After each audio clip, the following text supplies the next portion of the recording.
Reviewing the Unsound Rags Q-cut jeans. My credentials, I work in a factory, I went to fashion school, and I make fucking jeans for a living. This is a quick overview of the pants. They feature a lived-in ash wash. Their signature seams down the front and back of the pant. Their own leather patch, as well as a double pocket in the back. Slits along the outseam. Custom jean shanks. And a selvage waistband. At first glance, I can tell these are a mid-weight. These are about like 12 to 14 ounce. Also have, like I said earlier, that selvage waistband, which is nice. I'm pretty sure these are a selvage pair. However, when you look on the inside, there's bias tape all along the outseam. That's an interesting detail. The wash is a really pretty wash. You don't really see people with this wash. Levi's, I don't even think has a wash like this. They do have like a gray one, but like this is more of a saturated gray. It's really pretty. I enjoy the fact that they have custom jean shanks. Feeling them, they're pretty heavy. Not donut holes like a lot of jean shanks. These are filled on the inside. They're a little bit smaller than the average jean shank that I see, but nonetheless, they're still really pretty. They also have, what are these called? Keyholes. They're diagonal instead of horizontal, which is a pretty cool detail. As well as on the inside. Their pocket lining, it's really soft. A 2x1 basket weave, so it's pretty robust. And like I said, it has a really soft hand. Other details, this has this hanger on the inside, so you can hang it on the inside, which is pretty cool. A lot of really cool details. Now onto the construction, which I'm a big stickler on. I'm really happy with their seam finishing. I hate overlock, even though it's something that I do have to use. However, this has no overlock. It has the bias tape. Bias tape is really pretty. I think it's a way nicer finishing. Costs a little bit more, but in the end result, it looks prettier. You don't see any of that raw edge coming out or sticking out. Really nice detail. It costs a little bit more, but it's worth it in the end. Flat felled seams with chain stitch. Very nice. I love that because flat felled seams are really robust, especially with something like jeans where the heritage comes from workwear and miners. I don't know, I think it adds a lot of character as well as preserves that authenticity of jeans.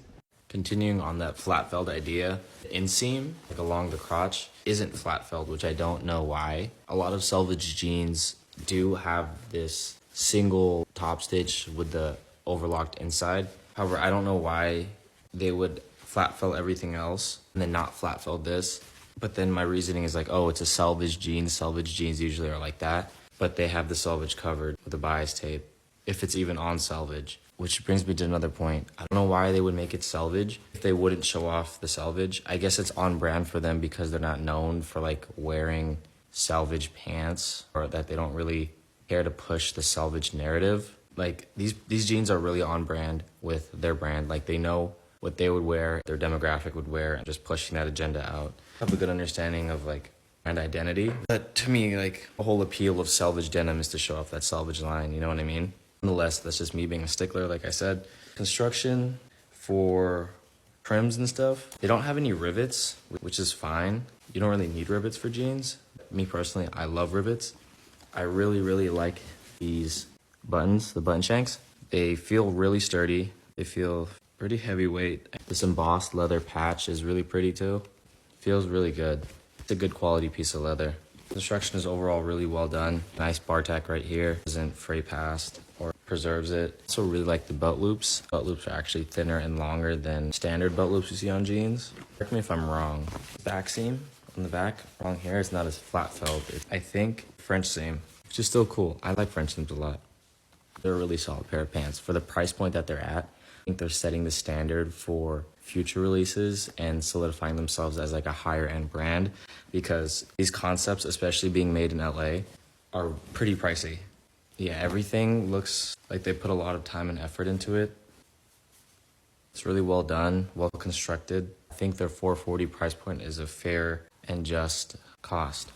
I'll show you guys the on body. This is how the pants fit on me. These size 32 by 32. In my opinion, they fit better than a 501 and a 505 based on leg opening and like overall fit. I like how straight these are. The 501s and 505s usually taper in. These have a more relaxed fit. I think you can wear these with a lot of clothes. I also like that these aren't such a mid-rise. Like these are a little bit mid to low rise. They sit really well and they make your legs look longer. This is the front, this would be the back. This wasn't a promo or anything, I just had the opportunity to review these and I thought that I might take the chance. But let me know what you guys think. Are these worth it for the $440 price point? Me personally, I think so. I think it's justifiable for their brand and like the time and effort that they put into their work and, you know, whole brand identity, like it's on point with them. The price point is pretty much reflective of that.